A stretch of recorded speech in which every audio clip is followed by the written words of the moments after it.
Bonjour, nouvelle édition de l'information, mesdames et messieurs, bonsoir et bienvenue. Au sommaire de cette édition, nouvelle convention signée par le Togo avec l'un de ses partenaires, la Banque arabe pour le développement. L'objectif est celui de faciliter le développement des petites et moyennes entreprises en leur facilitant l'accès au financement. D'autres précisions à suivre. Puis nous nous intéresserons également au secteur éducatif, toujours dans le sens de l'amélioration du cadre d'apprentissage. Il sera mis à la disposition des apprenants plus d'1 million de manuels scolaires ainsi que des tables bancs, nous y reviendrons. À l'étranger, hier dimanche, au moins une dizaine de personnes ont péri dans un glissement de terrain dans le quartier de Mbankolo à Yaoundé et plusieurs autres portés disparus. Un lac artificiel aurait lâché sous la pression des pluies diluviennes qu'a connue la capitale ces derniers jours. Vous le verrez. Et toute autre actualité également, les affrontements se poursuivent ce lundi entre l'armée israélienne et les groupes armés du Hamas. Le bilan actuel fait état d'au moins 1300 morts, 800 du côté israélien et des milliers de blessés des deux côtés. Nous ferons le point sur la situation. C'est tout pour le sommaire de ce soir. Restez avec nous, les précisions, c'est comme d'habitude tout de suite. Rebonsoir et bienvenue. Près de 8 mois après les explications du gouvernement sur la gestion faite des fonds Covid, l'Assemblée nationale revient sur le dossier. Elle a mis en place une commission pour enquêter sur la conformité des dépenses. C'était à l'hémicycle le vendredi dernier. Retour sur les faits avec ce récit signé Kofi Kligué. Les dépenses faites dans le cadre de la lutte contre la Covid-19 sont régulières, conformes et sincères. Les quelques insuffisances relevées n'entachent en rien les procédures requises en la matière. L'essentiel est que les mesures économiques, sociales et financières ont permis de soulager les populations en difficulté. Fin de citation. C'est ce que laissait entendre le chef de la délégation du gouvernement à l'Assemblée nationale en février dernier pour s'expliquer sur la gestion des fonds Covid. Cette assertion du ministre d'État d'alors, ministre de l'administration territoriale, Payado Aboukpessi, n'avait pas été bien accueilli par les organisations de la société civile. Je pense que le rapport de la Cour des comptes est très clair. Il y a des éléments qui sont des éléments capitaux qui ont manqué justement dans le processus de justification.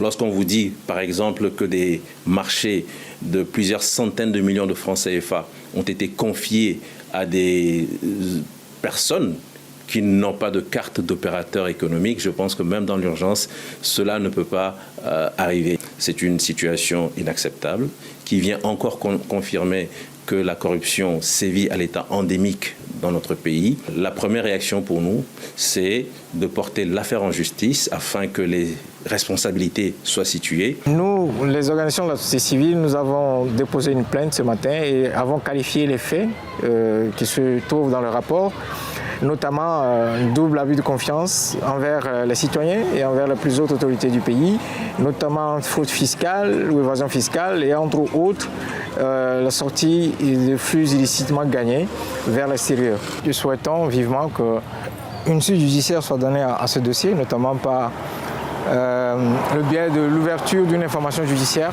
par le procureur de la République, de manière à ce que pour une fois, l'impunité soit mis fin à l'impunité des crimes économiques dans notre pays. En réponse, la justice a estimé que les organisations de la société civile n'avaient pas qualité à agir. Lors de la séance plénière du vendredi 6 octobre, l'Assemblée nationale togolaise est revenue sur le sujet avec la mise en place d'une commission d'enquête. Elle est composée de 27 membres.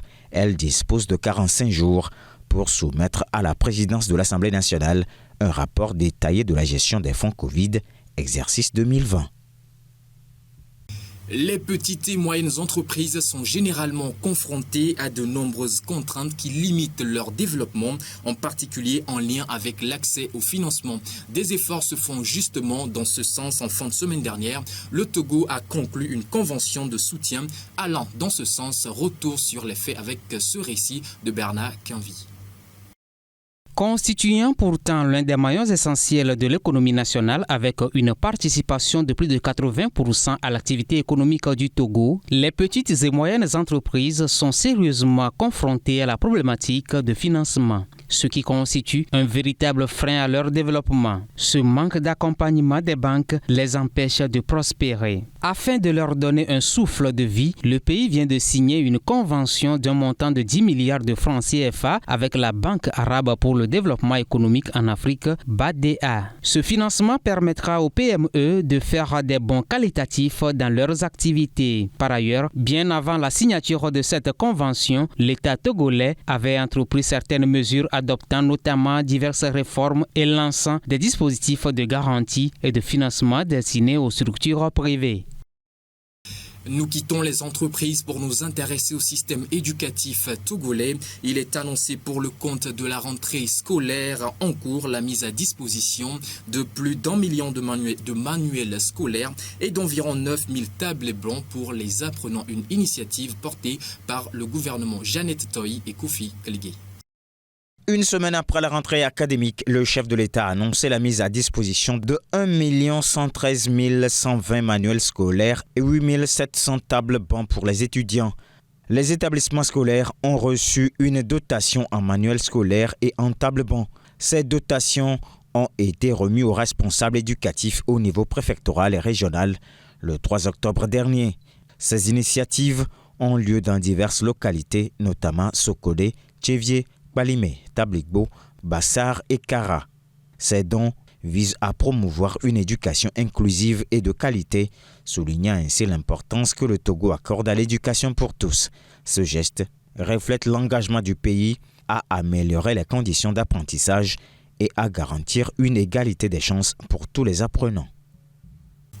Un peu de culture dans cette édition avant de s'envoler pour l'actualité au-delà de nos frontières. Les 8e de finale de la compétition Bobobo sont en cours, marqués par la performance de Nonvissi Dagomekboji et de Lili Pimetomebe lors de la première phase. Nous étions sur le terrain. Voici le compte rendu de Harold Messan Atto et de Kofi Kaligé.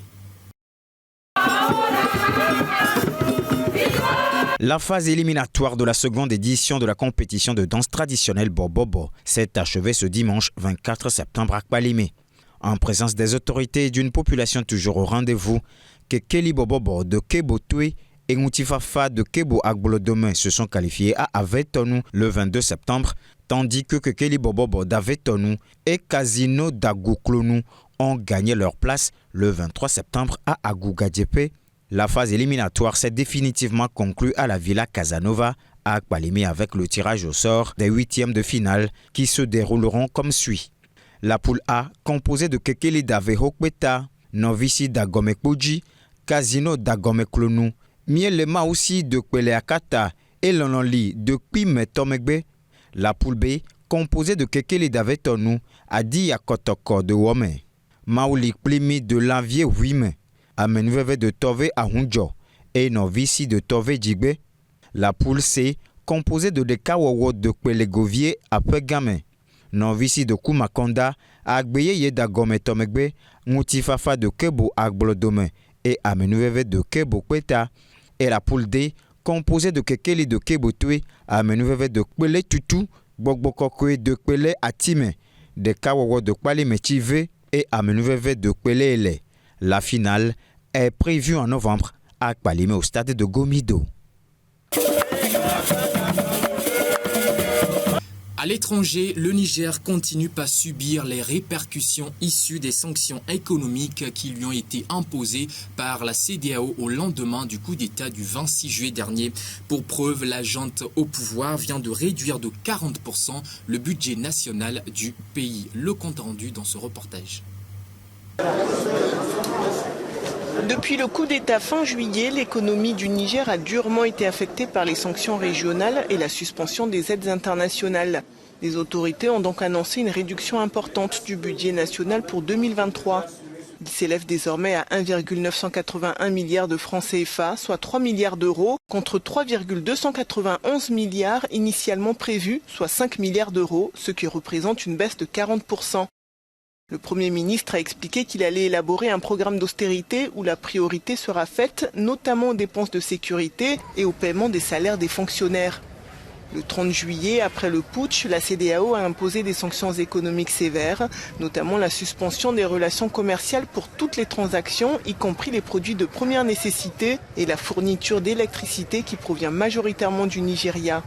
Ces mesures ont entraîné une forte inflation des produits alimentaires ainsi qu'une pénurie de certains médicaments. Pour éviter l'asphyxie, le Niger cherche d'autres alliés.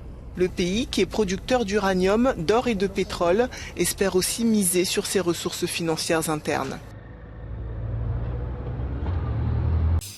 Et on en parlait à l'entame de cette édition. Nouveau glissement de terrain ce dimanche au Cameroun. Une catastrophe occasionnée, selon les informations recueillies, par un lac artificiel qui aurait glissé, qui aurait lâché sous la pression des pluies diluviennes survenues au sein de la capitale Yaoundé. Retour sur les événements.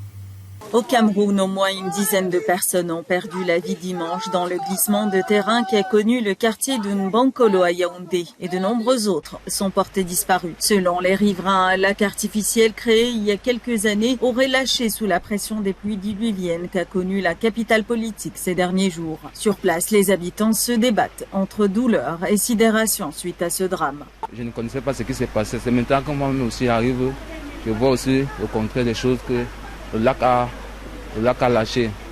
À ma surprise, quand je vois le lac a lâché, je vois comment on évacue les blessés pour aller avec eux à l'hôpital. C'est où je demande qu'est-ce qui s'est passé. On me dit que non, c'est le lac qui a lâché. C'est comme ça que je vois comment on porte les corps, Il y a même d'autres corps qu'on connaît même ici au quartier qu'on n'a pas encore retrouvés. Le déferlement a emporté la terre et la boue qui a enseveli une vingtaine de maisons.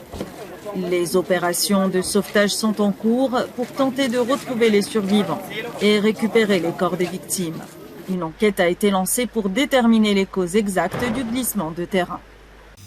Nous quittons le Tchad pour le Libéria. Demain mardi, la population libérienne sera aux urnes pour élire leur prochain président, alors que le président actuel George Weah brigue un nouvel mandat. Cependant, l'amélioration du coût de la vie dans le pays reste la préoccupation majeure au sein de la population. Des avis ont été recueillis dans ce sens et voici le compte rendu. Après des semaines de mobilisation, la campagne électorale s'est terminée le 8 octobre au Libéria. Les électeurs se rendront aux urnes mardi pour voter aux élections présidentielles et législatives. 19 candidats sont en lice pour remplacer le président George Weah. Sur un marché du quartier de West Point à Monrovia, le coût de la vie et l'économie étaient les principales préoccupations. Les affaires sont difficiles.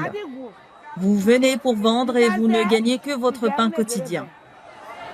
Si vous vendiez toute la journée et que vous ne receviez que 2000 LD, environ $10, que feriez-vous pour vos enfants? Rien. Les choses ne vont pas bien, ça devient de plus en plus dur.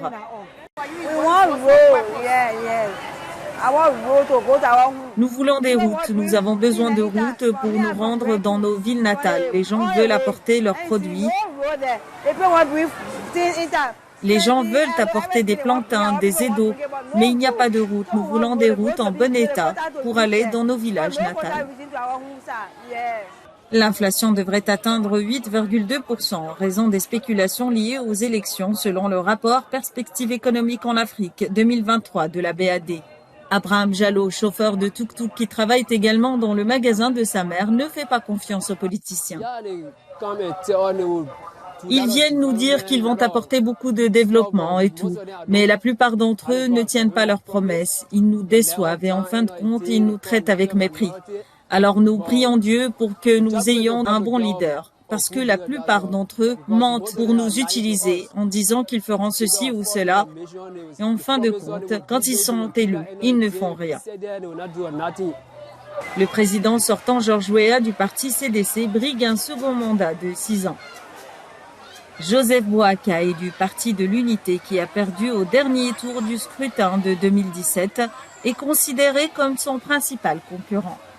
Et dans le reste de l'actualité, nous partons pour le Tchad où une cinquantaine de partisans de l'opposition tchadienne ont été interpellés dimanche par les forces de sécurité. Ceci alors qu'ils préparaient le retour de leur leader Sussex Masra en exil depuis des années. Retour sur les faits. Une cinquantaine de militants de l'opposition tchadienne ont été arrêtés dimanche à Djamena, selon la police, alors qu'ils préparaient le retour de leur leader, Succès Masra, qui était en exil depuis la répression d'une manifestation contre le maintien de la junte au pouvoir il y a un an. La police explique avoir procédé à l'arrestation de ces militants, car ils se seraient rassemblés dans le but de troubler l'ordre public à l'approche de l'anniversaire de l'insurrection du 20 octobre 2022, affirme la police dans un communiqué annonçant une cinquantaine d'interpellations pour nécessité d'enquête. Le président en exil du parti Les Transformateurs, Succès Masra, a pour sa part assuré sur la plateforme X que plus de 200 de ses partisans ont été interpellés alors qu'il rénovait le siège du mouvement. Alors que Succès Masra prévoit son retour au Tchad le 18 octobre, il reste sous le coup d'un mandat d'arrêt international pour incitation au soulèvement insurrectionnel. En cause une vidéo de mai dans laquelle le parquet l'accuse d'appeler aux armes des Tchadiens du sud du pays dont il est originaire. Situation chaotique en Israël depuis le samedi dernier. Une offensive militaire massive et surprise est menée par le Hamas contre le pays en début de week-end. Plusieurs zones ont été la cible de plusieurs roquettes. La situation reste chaotique avec des milliers de morts des deux côtés. Nous faisons le point dans ce reportage qui suit. La ville de Gaza est la cible depuis lundi matin de plusieurs frappes aériennes israéliennes. Le gouvernement israélien a officiellement déclaré la guerre pour riposter contre le Hamas après son attaque surprise de samedi. L'armée du Tsahel a annoncé avoir frappé plus de 800 cibles à Gaza jusqu'à présent. Des frappes ont rasé une grande partie de la ville de Beit Hanoun, au nord-est de l'enclave. Des roquettes ont également été vues lancées depuis le territoire. Plus de 40 heures après que le Hamas a lancé son incursion sans précédent hors de Gaza, les forces israéliennes étaient toujours aux prises avec des militants retranchés dans plusieurs endroits. Le bilan dépasse les 1100 morts et des milliers de blessés des deux côtés. Et justement, quelle issue pour la résolution de ce conflit inédit entre l'Israël et l'Hamas? Les autorités égyptiennes ont entamé des pourparlers entre les Israéliens et les Palestiniens pour une résolution juste du conflit. L'analyse de la situation dans ce reportage. Alors que la guerre entre Israël et le Hamas est entrée dans son 3e jour lundi, la communauté internationale tente de trouver une issue diplomatique à la crise. La Ligue arabe a appelé à trouver une résolution juste au conflit israélo-palestinien depuis Moscou, aux côtés du chef de la diplomatie russe, Sergueï Lavrov.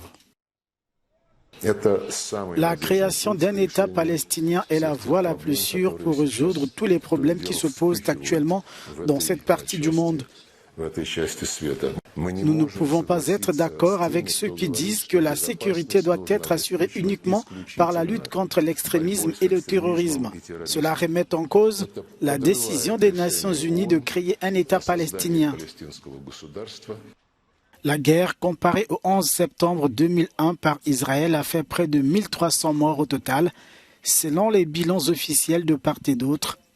L'armée israélienne a ordonné lundi un siège complet de la bande de Gaza, contrôlée par le Hamas depuis 2007. Point final donc à cette édition, mesdames et messieurs, merci à vous de nous avoir suivis, merci de rester fidèles aux différents programmes de la 7. On se retrouve demain à la même heure, même station. D'ici là, portez-vous bien. Bye bye.